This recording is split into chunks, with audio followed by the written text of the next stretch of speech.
ये जो पीएमएवाई का मकान हमारे गरीब लोगों को मिल रहा है ना, ये हमारे गरीब लोगों के साथ धोखा है। आप देखिए कि एक्ट क्या बोलता है। जो मनरेगा का एक्ट जो है, एक्ट कहता है कि आपने 14 डेज के अंदर अंदर हर लेबरर को पेमेंट देनी है। जब सरकारें बनती है उस टाइम ये बड़े बड़े वादे करते हैं, उस टाइम ये बड़े बड़े दावे करते हैं कि हम सिस्टम को ठीक। आप 14 डेज के अंदर अंदर आप लेबर को पेमेंट नहीं दे पाओगे तो आपने डिले कंपनसेशन देना है। कि हमारे जो एमएलए हैं, जो हमारी सरकार है, क्या वो सेंटर से बात करके जो डिले कंपनसेशन इन गरीब लोगों को देना जिनको टाइमली ये पेमेंट नहीं कर पाए। अब देखते हैं सरकार इस पे क्या गरीब लोगों के साथ नाइंसाफी है। लोग कर्जे के नीचे डूब चुके हैं। मैं बार बार कहता हूं कि पीएमएवाई के लिए मिनिमम 3 से 5 लाख रुपए जाना चाहिए, क्योंकि मैं हर दिन देखता हूं कि ये जो पीएमएवाई का मकान लोगों को मिला, इससे हमारे लोग कर्जदार हो गए। आज अरफे का दिन है और लगातार आप देख रहे हैं मार्केट में कितना रश है और तमाम लोग जो हैं दूर दराज इलाकों से आते हैं और सिटीज का रुख करते हैं, शहरों में आते हैं, वहां से जो है खरीदो फरोख्त करते हैं, ईद का पूरा सामान लेते हैं और ईद को जो है पूरी तरह से एंजॉय करते हैं। और जो हक अदा किया जाता है, जो भी होता है, ईद पूरे रोजे रखने के बाद जो है ईद के दिन नमाज पढ़ी जाती है, ईदगाहों में काफी रश होता है। लेकिन इस ईद पे छोटे तबके से लेकर बड़ा तबका परेशान है, क्योंकि जो पैसा है, पेमेंट है, काम करने के बाद लोगों को उसकी उजरत नहीं मिली। हमारे साथ समाजी कारकुन फयाज मागरई साहब हैं। लगातार हर छोटे बड़े इशू पर बात करते हैं, एजुकेशन की बात हो या फिर इसके अलावा जो भी छोटे बड़े मुद्दे हैं वो जो है सरकार तक पहुंचाते हैं, एडमिनिस्ट्रेशन तक पहुंचाते हैं। इन्हीं से बात करते हैं। फयाज साहब, सबसे पहले आपका इस्तकबाल करते हैं। जानना चाहेंगे कि नई सरकार बनी थी और मुझे लग रहा है कि जब से सरकार बनी है तब से मजदूर को भी पैसा मिलना जो है बंद हो गया है। आपने देखा कि 4-5 महीने से लगातार जो है एमजी नरेगा की बात करेंगे, जो काम किया हुआ था वो भी पैसा नहीं आया। तो लोगों को उम्मीदें थी कि नई सरकार आएगी, कुछ नया देखने को मिलेगा, लेकिन इस ईद पे जो है गरीब लोगों के बच्चे भी जो आप जो है कहीं ना कहीं परेशान है। क्या कहना चाहेंगे? देखिए, ये हमें बहुत ही अफसोस से कहना पड़ रहा है, क्योंकि जो हमारा मनरेगा है, जो सोसाइटी के नीचे तबके के लोग हैं, जो हमारे गरीब लोग हैं, वो इस मनरेगा से मजदूरी करते हैं। लेकिन ये बहुत ही अफसोस से हमें कहना पड़ रहा है कि ईद है, ईद आने वाली है और मनरेगा की पेमेंटों को रिलीज नहीं किया गया। आप देखिए कि लास्ट टाइम मैंने एसीडी साहब से बात की, मैंने एसीडी साहब को बोला कि एसीडी साहब, जो हमारी पेमेंट, जो वेजेस है हमारी पेंडिंग, उनको आप रिलीज करिए। एसीडी साहब ने कहा कि 10 मार्च के बाद जो है ये पेमेंट जो है वो रिलीज कर दी जाएगी, लेकिन की नहीं। आप देखिए कि एक्ट क्या बोलता है। जो मनरेगा का एक्ट जो है, एक्ट कहता है कि आपने 14 डेज के अंदर अंदर हर लेबरर को पेमेंट देनी है। अगर आप 14 डेज के अंदर अंदर आप लेबर को पेमेंट नहीं दे पाओगे तो आपने डिले कंपनसेशन देना है। आपने हमारे लेबरर को डिले कंपनसेशन देना, ये एक्ट कहता है। और मेरी रिक्वेस्ट रहेगी इस सरकार से, खास करके एसीडी साहब से और डिप्टी कमिश्नर साहब से और कमिश्नर सेक्रेटरी रूरल डेवलपमेंट से और जो हमारे मिनिस्टर है और जो सेंटर के मिनिस्टर है, कि अगर आपने 14 दिन के अंदर अंदर लेबर की पेमेंट नहीं हुई है तो मेरी रिक्वेस्ट रहेगी इनसे कि इन सभी लेबरर्स को डिले कंपनसेशन मिलना चाहिए, क्योंकि आपने ये तो एक्ट में बताया है। अगर आप एक्ट ये चीज बता रहा है कि इन लोगों को डिले कंपनसेशन मिलना चाहिए, तो मेरी रिक्वेस्ट रहेगी इनसे कि डिले कंपनसेशन इन गरीब लोगों को मिलना चाहिए। आप देखिए, ईद थी, लोग वेट कर रहे थे। कितने लोगों ने मुझे फोन किया कि चेक करो हमारे अकाउंट में पैसा आया क्या, सरकार ने हमारी पेमेंट को रिलीज किया। लेकिन जब हमने देखा, जब हमने बैंक अकाउंट्स को चेक किया, वहां पे कुछ नहीं आया। ये सरासर हमारे गरीब लोगों के साथ नाइंसाफी हो रही है। आप देखिए, जब सरकारें बनती है उस टाइम ये बड़े बड़े वादे करते हैं, उस टाइम ये बड़े बड़े दावे करते हैं कि हम सिस्टम को ठीक कर देंगे। आप देखिए, अगर आपने डिमांडें लगाई हमारे गरीब लोगों की, उनको पेमेंट क्यों नहीं मिली?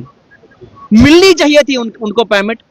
ये सरासर हमारे गरीब लोगों के साथ नाइंसाफी हो रही है, क्योंकि जो मनरेगा हमारा है, मनरेगा समाज का नीचे का तबका के लोग जो है वो इसको करते हैं। सब हमने बजट सेशन में देखा कि वाहिद प्यारेलाल शर्मा जी ने इस चीज पे बात की, उन्होंने जो है बात की है, मनरेगा की बात उन्होंने की वाहिद। उसके अलावा बहुत सारे एमएलए हैं, हर कॉन्स्टिट्यूंसी से जो है एमएलए जीत के गया है। क्या उनको उन गरीब लोगों ने वोट नहीं दिया था? क्या उनको नहीं चाहिए था कि बजट सेशन के दौरान वो बात करे अपने गरीब की कि उसको जो है पैसा मिलना चाहिए था? एमजी नरेगा पिछले 4 महीनों से बंद है। देखिए, ये सिर्फ और सिर्फ वोट के टाइम आते हैं। ये सिर्फ और सिर्फ उस टाइम लोगों को बोलते हैं कि हमें वोट दे दो, हम आपके जितने भी मुश्किलात है उसको हम हल कर देंगे। लेकिन जब वो जीत के जाते हैं उनको समझ में नहीं आता कि बात हमने कहां पे करनी है। क्या जम्मू से इसके लिए प्रेस रिलीज नहीं जानी चाहिए थी कि ईद आ रही है और हमारे गरीब लोगों की पेमेंटें नहीं मिली उनको? मैंने आपको पहले भी कहा, एक्ट में ने क्लियर कट लिखा हुआ है कि 14 दिन के अंदर अंदर आपने वेजेस को क्लियर करनी है। हुई नहीं। अब एक्ट कहता है कि 14 दिन के अंदर आप इनकी वेजेस क्लियर नहीं कर रहे हो, आपने डिले कंपनसेशन देना है। अब देखते हैं कि हमारे जो एमएलए हैं, जो हमारी सरकार है, क्या वो सेंटर से बात करके जो डिले कंपनसेशन इन गरीब लोगों को देना जिनको टाइमली ये पेमेंट नहीं कर पाए, अब देखते हैं सरकार इस पे क्या इनिशिएटिव लेती है। जी बहुत शुक्रिया नाज़रीन किराम। आपको बता दूं अरफे का दिन है और आप देख रहे हैं कि खचाखच जो है रश भरा हुआ है। और इसके अलावा एक और मुद्दा है जिसपे बात करना जरूरी बनता है, वो है पीएमएवाई को लेकर अगर बात की जाए। एक स्कीम है सेंटर की जो लगातार जो है गरीब लोगों के पक्के मकानों को लेकर जो है बात होती है, उस रिलेटेड बात करेंगे। फैयाज साहब, पीएमएवाई की अगर बात करें, 1,30,000 मिलता था पहले। अब उम्मीदें लोग चाहते हैं कि नई सरकार बनी है कि थोड़ा सा एक्स्ट्रा हो जाए। जिस तरह से आप देखेंगे, अगर डोडा के आसपास, सिटी के आसपास कोई घर है, रोड पे घर है, उसको भी 1,30, और जो दूर दराज 30 या 40 किलोमीटर दूर है उसको भी 1,30। क्या कहेंगे आप? देखिए, ये हमारे गरीब लोगों के साथ धोखा है। ये जो पीएमएवाई का मकान हमारे गरीब लोगों को मिल रहा है ना, ये हमारे गरीब लोगों के साथ धोखा है। ये हमारे गरीब लोगों के साथ नाइंसाफी है। आप देखिए, जब भी सरकार कोई ड्रेन उन्होंने कंस्ट्रक्ट करनी होगी, या कोई बिल्डिंग उन्हें बनानी होगी, या कोई बहुत बड़ा स्ट्रक्चर उन्हें खड़ा करना होता है, उसके लिए बाज़ाब्ता एस्टिमेट बनता है। और जहां हम पीएमएवाई में देख रहे हैं, कोई एस्टिमेट नहीं बनता है। आप देखिए कि अगर हमने पहाड़ पे घर बनाना है, उसके लिए भी आपको 1,30,000 मिलेगा। अगर वो घर रोड पे बनना होगा, उसके लिए भी आपको 1,30,000 मिल रहा है। ये सरासर हमारे गरीब लोगों के साथ धोखा है। कितना होना चाहिए एक पीएमएवाई जो मिलेगा एक बंदे को, उसको कम से कम कितना अमाउंट होना चाहिए? देखिए, अगर आप ड्रेन बनाने के लिए एस्टिमेट बनाते हो, अगर आपने कोई भी स्ट्रक्चर खड़ा करना हो, उसको कंस्ट्रक्शन करने के लिए आप एस्टिमेट प्रिपेयर करते हो। आपको मकान बनाने के लिए भी आपको एस्टिमेट बनाना चाहिए, क्योंकि जब एस्टिमेट बनेगा वहां में पता चलेगा कि मकान बनाने के लिए कितना पैसा लगेगा। ये सरकार, ये गवर्नमेंट ऑफ इंडिया जो है, ये हमारे गरीब लोगों के साथ वोट बैंक पॉलिटिक्स खेल रही है कि हम आपको मकान देंगे और आप हमको वोट दे दो। जहां मैं ग्राउंड जीरो का बंदा हूं, मैं गांव का रहने वाला हूं, मेरे आसपास गरीब लोग रहते हैं, मैं हर दिन देखता हूं कि ये जो पीएमएवाई का मकान लोगों को मिला, इससे हमारे लोग कर्जदार हो गए, लोग कर्जे के नीचे डूब चुके हैं। मैं बार बार कहता हूं कि पीएमएवाई के लिए मिनिमम 3 से 5 लाख रुपए जाना चाहिए, क्योंकि घर बनाना है। आप देखिए, जो 1,30,000 रुपए देते हैं, इसमें मुझे नहीं लगता डोर वगैरह, दरवाजे, मटेरियल, बाकी इतनी सारी चीजें लगती है। कितना महंगाई का टाइम है आज।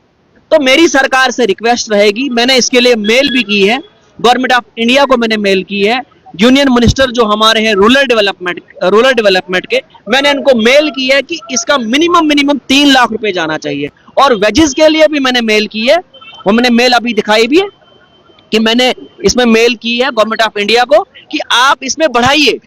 तो इस मसले में हम कर रहे हैं। ये मुद्दा जो है, ये गरीब लोगों के साथ जुड़ा हुआ मुद्दा है, जो हमारे समाज के नीचे तबके के लोग हैं, ये उनके साथ जुड़ा हुआ है।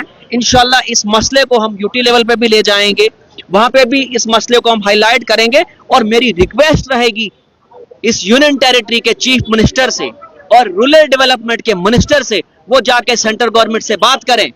ये पहाड़ी इलाका है, ये यूपी नहीं है, ये बिहार नहीं है जहां एरिया प्लान है। हमारा इलाका पहाड़ी इलाका है और रोड कनेक्टिविटी भी नहीं है।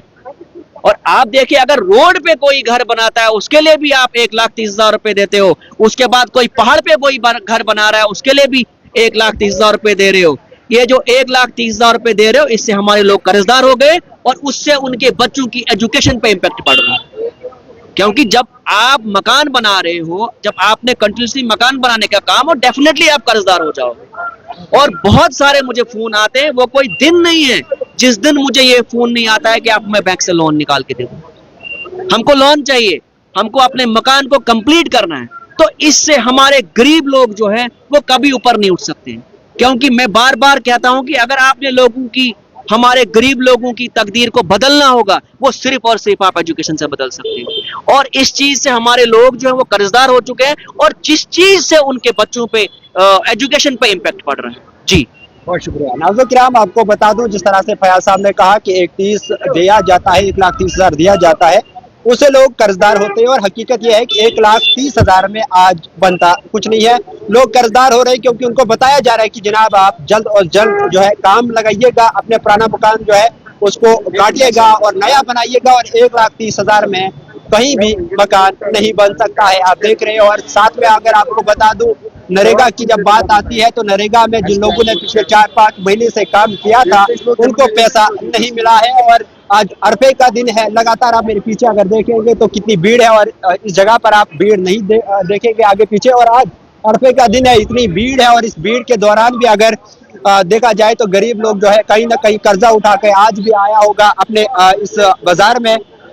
वो भी अपने बच्चों के लिए कुछ लेने जरूर आया होगा, लेकिन इस बार जो है कर्जे में आया होगा क्योंकि उसको जो है जो काम किया था उसका पैसा नहीं मिला है। फिलहाल इंडियन ट्रिब्यून के लिए इतना ही। अपने मेजबान सिरवानी को दीजिए इजाजत। खुदा हाफिज।